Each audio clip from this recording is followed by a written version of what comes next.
human beings have been on this earth for million odd years, but we have failed to create a real human society where everybody can live in peace and harmony. Most of the approaches of present humanity fail in ecology, social, internationally. We fail and fail because the world is seen as something physical, purely physical. But in reality, it's much more than that. We're living in a time of rapid change. The world's become smaller, and now our task is to find a common platform. In 1955, in the small town of Jamalpur in India, the Ananda Marga organization saw its first dawn. The tiny organization quickly grew in size and is present today in every corner of the world. The founder, P.R. Sarkar, firmly believed in the possibility of creating a world where humans could peacefully coexist with one another and live in harmony with nature and the universe. He called his philosophy for change neo-humanism, which would be implemented through education, social service, and yoga. In this production, we take a closer look at the work and dedication of some of Ananda Marga's monks, nuns, and volunteers who dedicate their life to service. Welcome to a journey in joy.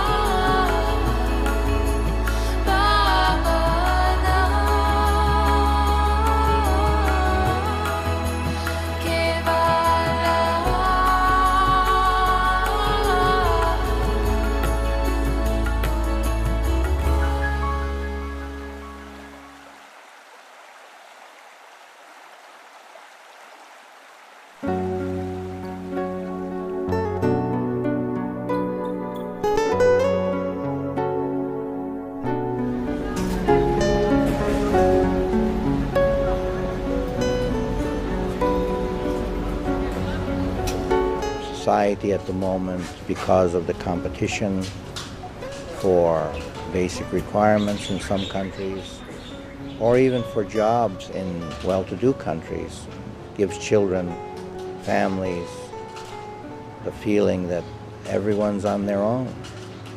Neo-humanism gives me the feeling that I'm not on my own, that I'm here with other people.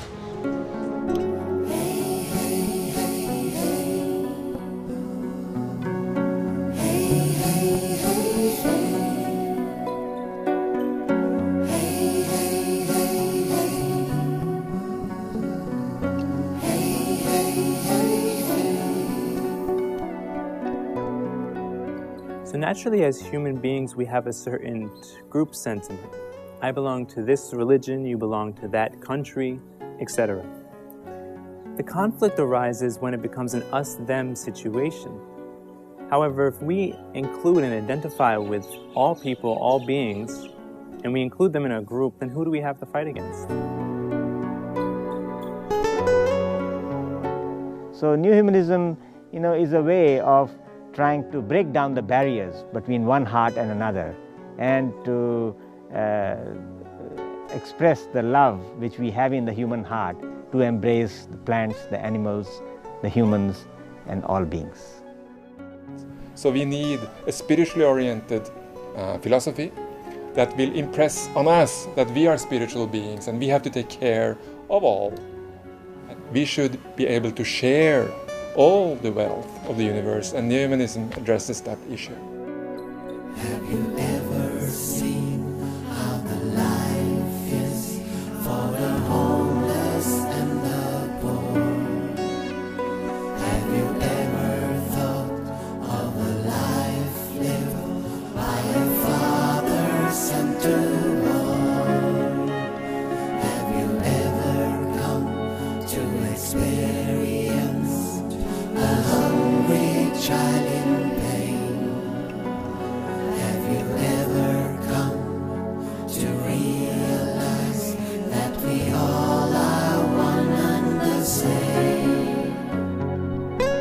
It's an extension of humanism, which says that all human beings, anywhere in the world, any color, any race, are all part of one human society. Neo-humanism takes this feeling one step further to say that not only all human beings, but all beings are part of one family.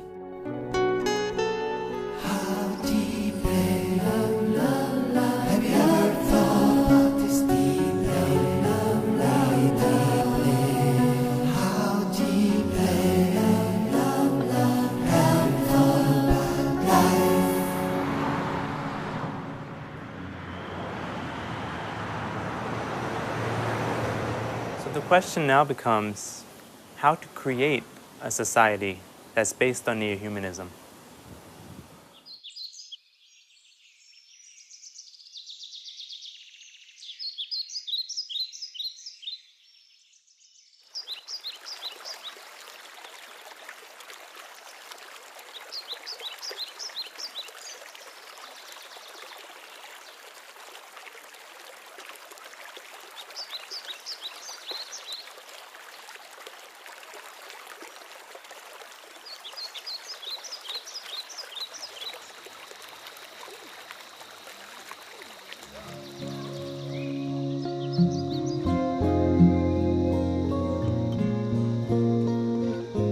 In Australia, Ananda Marga runs 2 primary schools which teach in accordance with neo-humanism. The River School, located in Maleny, began in 1995 with 23 students.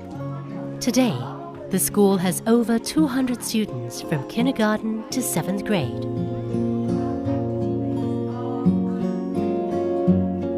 Its principal, Dada Ratna Devananda, is a yogic monk of Ananda Marga and has been a driving force in establishing the school. Biggest problems of our planet are how we're interacting with each other. And if we are able to develop that deeper respect, not only for human beings, that we're able to work out our differences in a very human way, in a very spiritual way, it also helps us take into account our whole nature, all the trees, trying to create that balance in the world.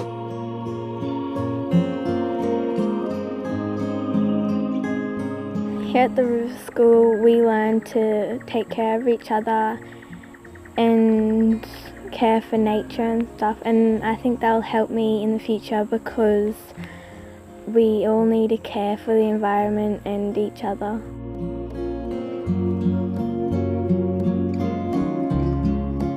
I just think this whole neo-humanist aspect is really what allows the children to understand who they are in the world. And one of the things I loved was at the end of last year, I asked them what was something they could take away from this school that would help them throughout life. And a lot of them said the Virtues program. They felt that it had made them a better person, and they felt that it had helped them understand other people.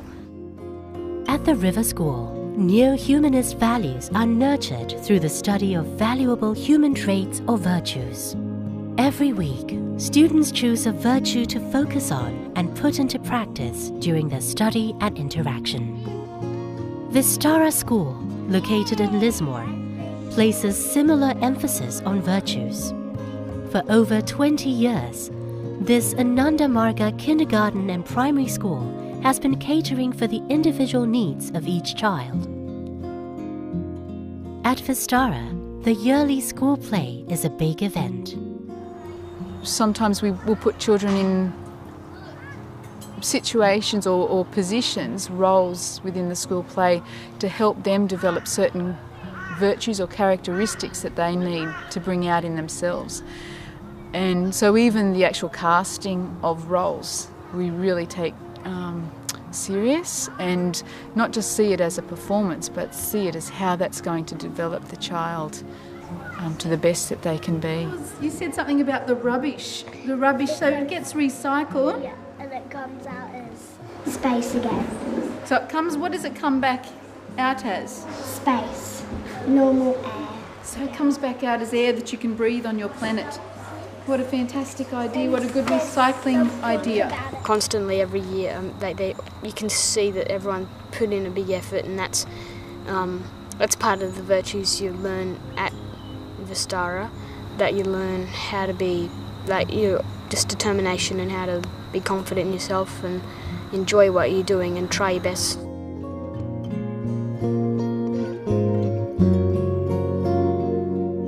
Inherent in neo-humanistic education is the belief that meditation removes insecurities, loneliness, and alienation, while helping to expand one's love and compassion, and is the key to a greater understanding of one's connection to the world. It gives them an opportunity, even those children that don't fully understand meditation, what it does is gives them an opportunity to just be in their own space. And I think acknowledging that they are allowed to be in their own space and just to be, and to be still and calm, is actually really, really important. Meditation is amazing because you just get to go inside yourself and look at what's inside you and just really explore it, because you don't get many chances to do that. So relaxed, and every morning it's amazing doing it. I wouldn't trade it for anything else.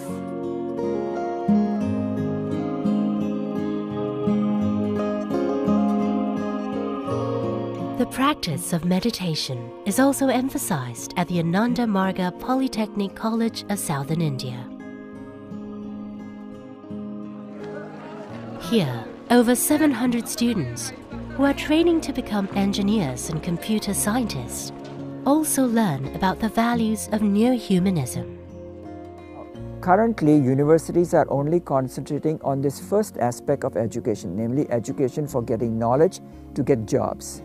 They have forgotten the second aspect of education, namely how to use education beneficially for society that they live in. Ananda Marga education is now bringing the two together to provide a holistic education.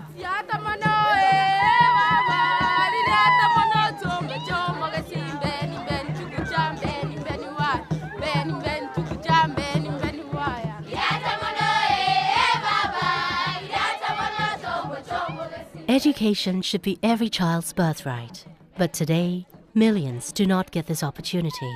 Due to social conditions and economic pressures, many families cannot afford to send their children to school.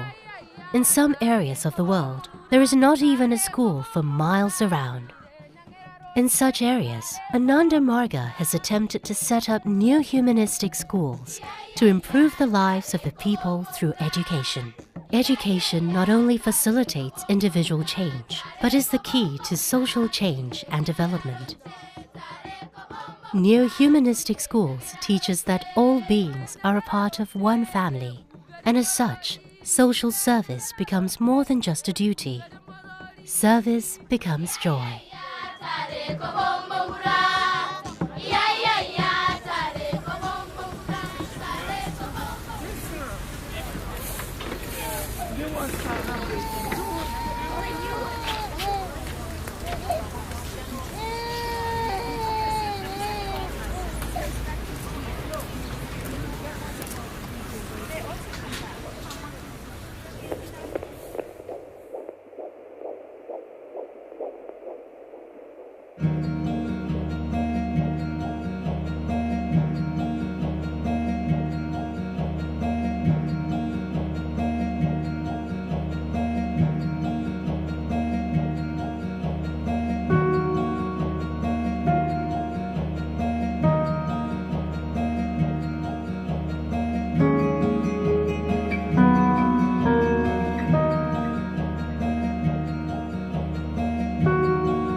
In the streets of Nairobi, Kenya, children struggle to survive.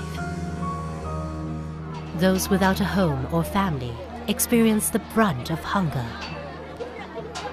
Every Sunday, Ananda Marga's Food Distribution Center offers a humble but nutritious meal. At least once a week, the hunger is stilled, and for a few hours, the rough reality of the streets is forgotten. We cook rice, we cook sometimes ugali, and also bread. We distributed bread to children and also men and women.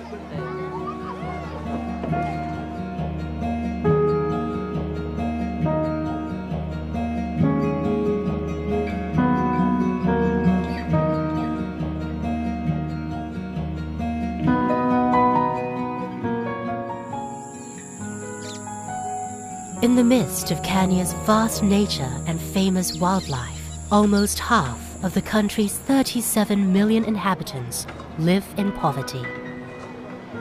The unemployment rate is shockingly high at 40%. Here, AIDS has been an epidemic for more than 25 years. It is estimated that 8% of Kenya's adults are infected by the disease. Due to severe poverty, the majority of HIV carriers are unable to afford proper treatment.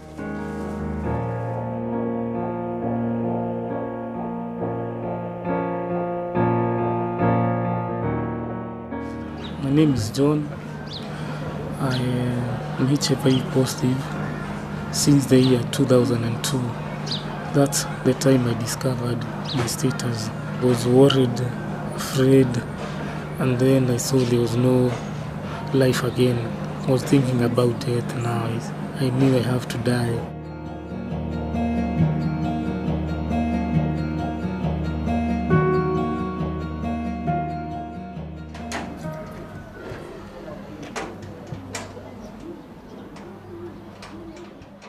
In a slum in Nairobi, Didi Ananda Ruchira, a nun of Ananda Marga, has found an alternative and affordable way for combating the AIDS virus.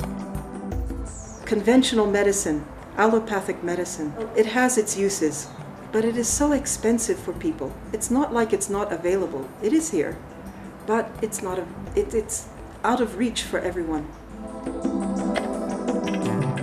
We in Abalite, we were searching now for affordable way of effectively treating HIV, because the doctors said it can't be done. But we found a way. We found a way through naturopathic means, and we found a way through homeopathy.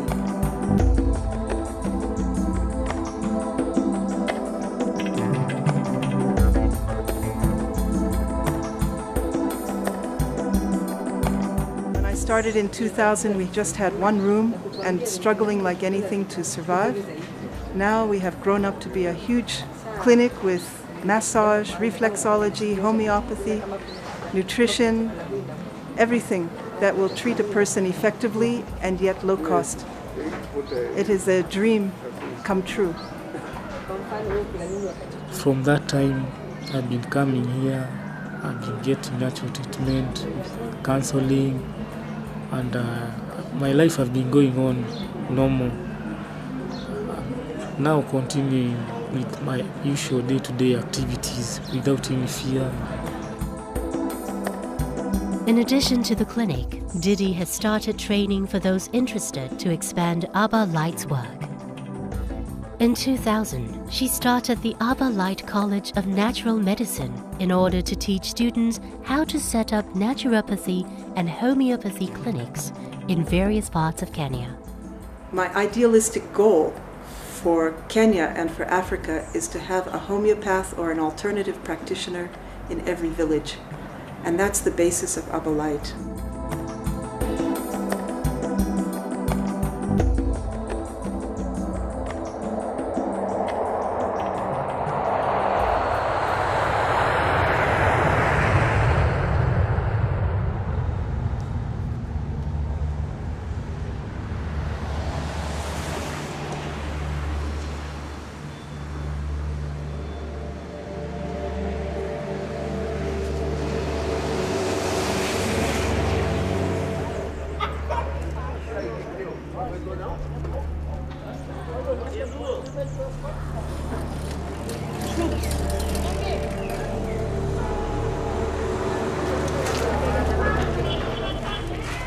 Sao Paulo is divided into zones, South Zone and North Zone. In this area, it's called the North Zone.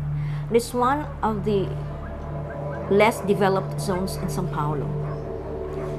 In this area where I work, Imperi Alto, there's no health service. The schools are very, very backwards. A lot of children on the streets, and these areas are controlled by the drug lords.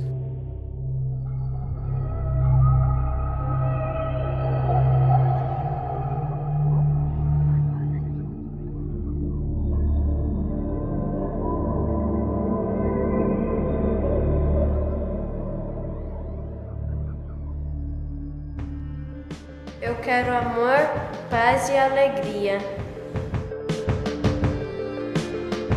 Eu queria que o mundo acabasse com a briga, violência e morte.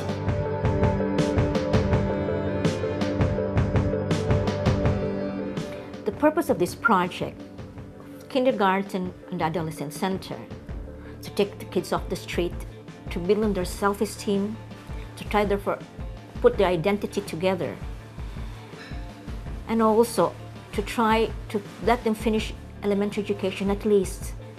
At least doing that, they have more chances to enter to the workforce. The Jardín Perialto School was started in 1994 with a handful of children.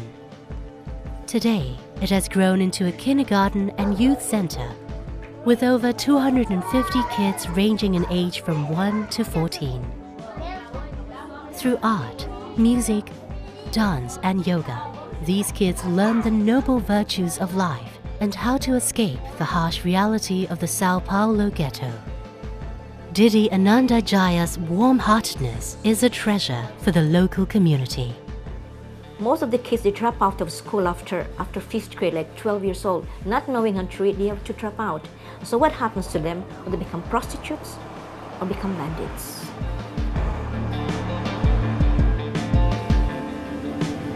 You know, I have girls here, like for example, at the age of 8, they have complete sex experience. For a piece of pizza, they will go with somebody.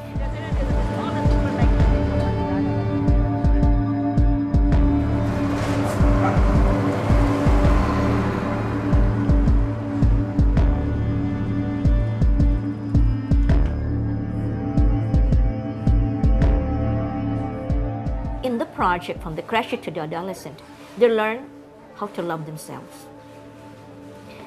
They learn to talk about their emotions. They learn how to handle their emotions, how to live with one another. They learn the importance of an education, and they learn to be better citizens, actually.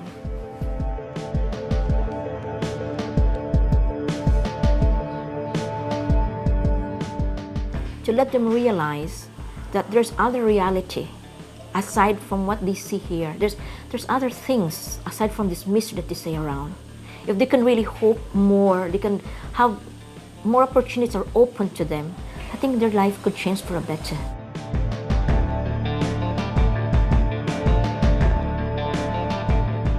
Eu pretendo ser advogada no futuro para combater a violência.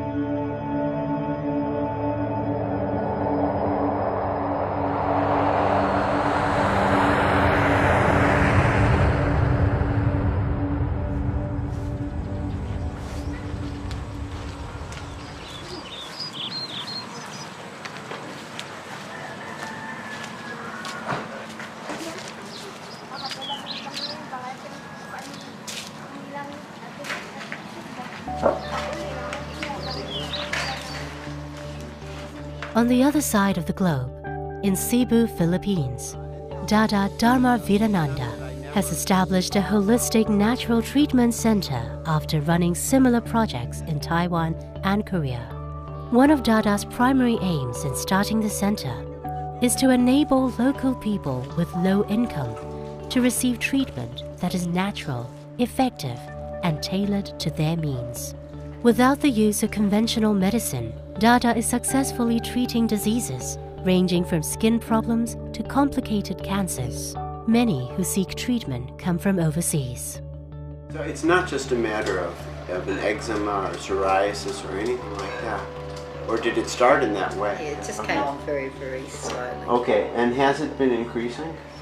Yes, even within the last 1 year? Yeah. No, let's see. People are coming in here in one state of mind and one state of body, and they're leaving here in a different state, in a state which is going to help them for the rest of their lives. And this place is not only for these people that we're helping, but it's as a global model and a global training center so that we can open maximum other similar Ananda Marga wellness centers in other cities and in other countries. Okay. When were you diagnosed to be diabetic? About 3 years ago. About 2 years ago. You went to a medical doctor? Medical doctor, yeah. Okay, definitely you were prescribed? Dave is an accountant from Australia. Through friends at home, he heard about the wellness center and decided to try natural methods to treat his diabetes.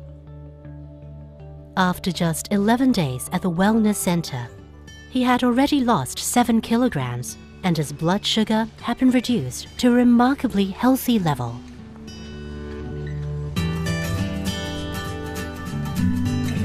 The big thing for me, I suppose, is that I want to get my health back together, and I think at this stage I'm well on track to doing that.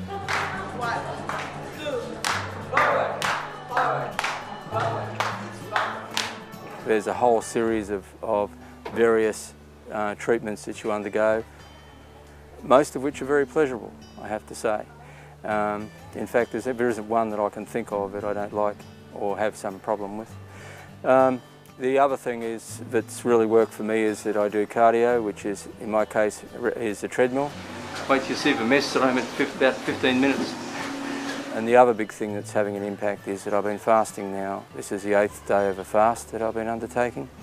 The fast isn't hard, it's very simple. You get juice 3 times a day at meal times, about 350 mils of juice. But on top of that, you take a toxin absorber, which actually is a powder, and that is designed to actually remove the toxins from your intestines. The side effect is that it doesn't make you feel hungry, so it's that's pretty good stuff.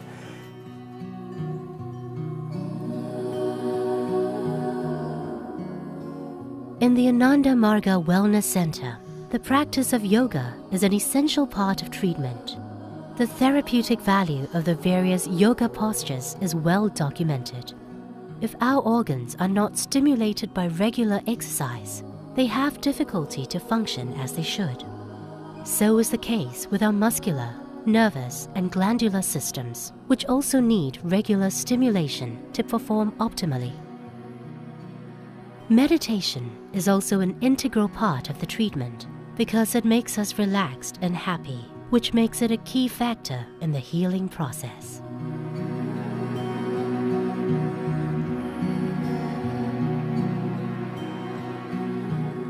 The good thing that I like about the centre is it's not just coming here for some rehabilitation, it's actually a change in lifestyle. So you walk away with the tools to actually maintain what you've done here.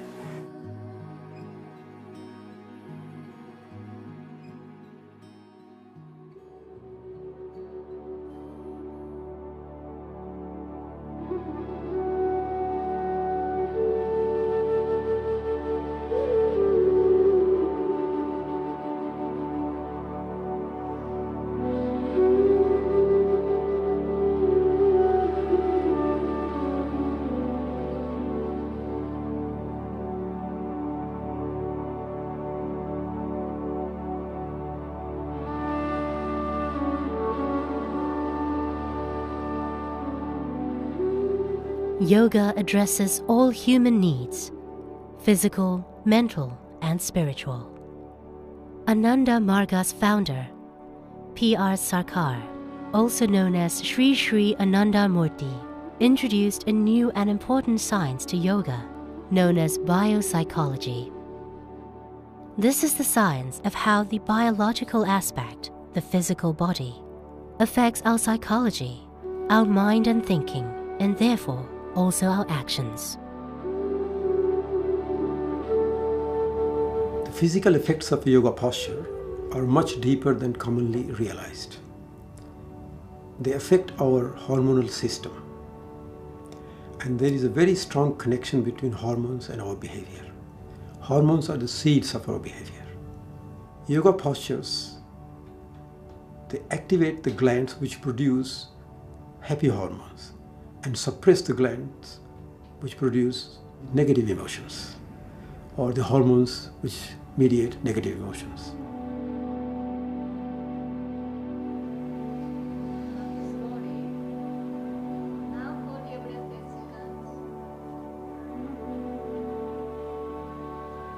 It is common today for the yogis to mainly focus on the physical aspect and on the practice of yoga postures. But is yoga just a form of exercise, or is there more to this ancient science?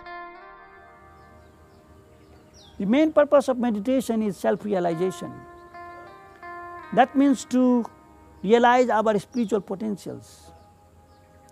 And this meditation helps us to go deeper within ourselves and become aware of our true self. When we become aware of our true self, we find the link with the cosmos, with the universal self.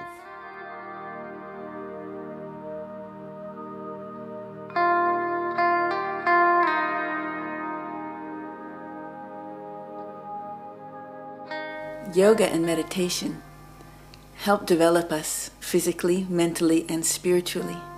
But in our society today, mostly we develop a lot on the material plane, and a lot of our energy is based on physical things. So in meditation, when we take the time to go inside and explore our inner world, we find a new treasure there, and it gives us so much more depth and love to bring out into the society as well.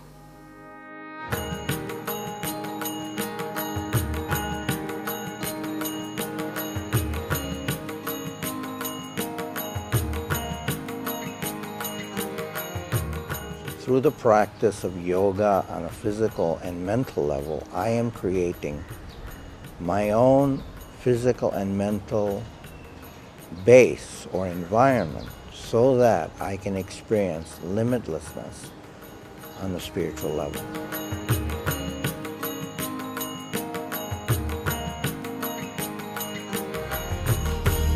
Wherever we may be, the strength of mind will help us in becoming successful in the struggle that we are having.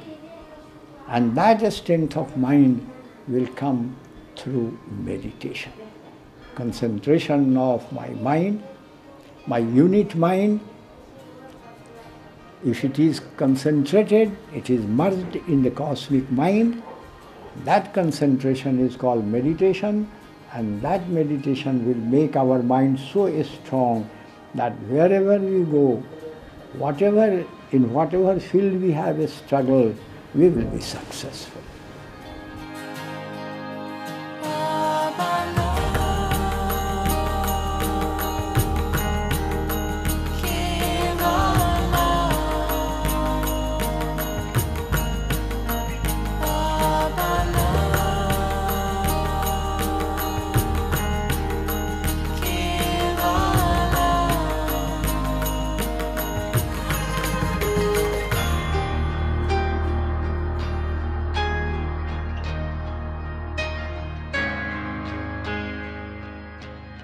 I am that limitlessness.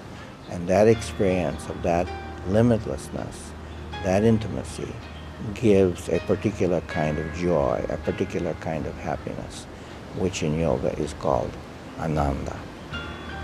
And that is why we call our organization Ananda Marga, the way to Ananda, the path to Ananda, the path to happiness, that special kind of joy, which is achieved through a kind of intimacy with divinity, with limitlessness, in a very personal, human way.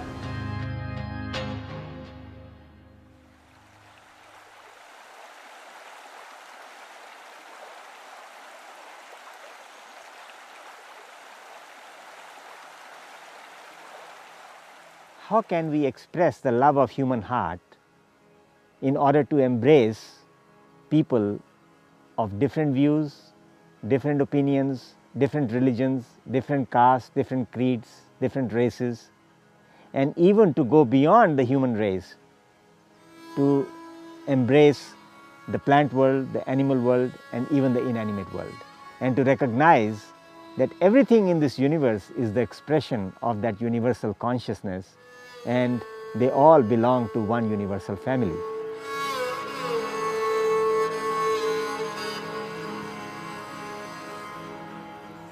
It might take 1,000 years, millions years, who knows. Let's start now as Stone Age people, and let's see the future, smile, and let's hope for a very bright and good future.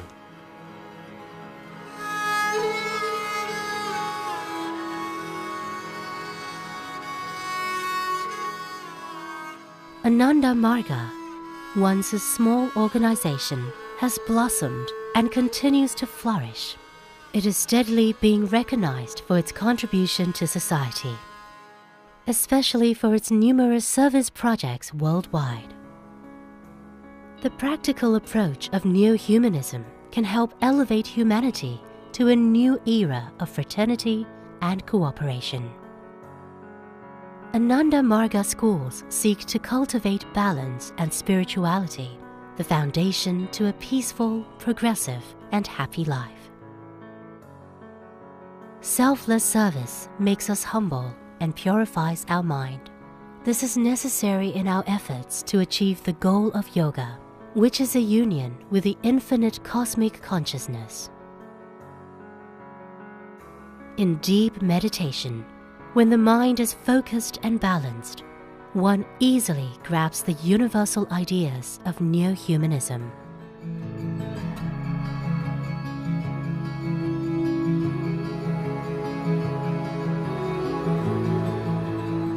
The prime concern is the welfare of all and serving those in need.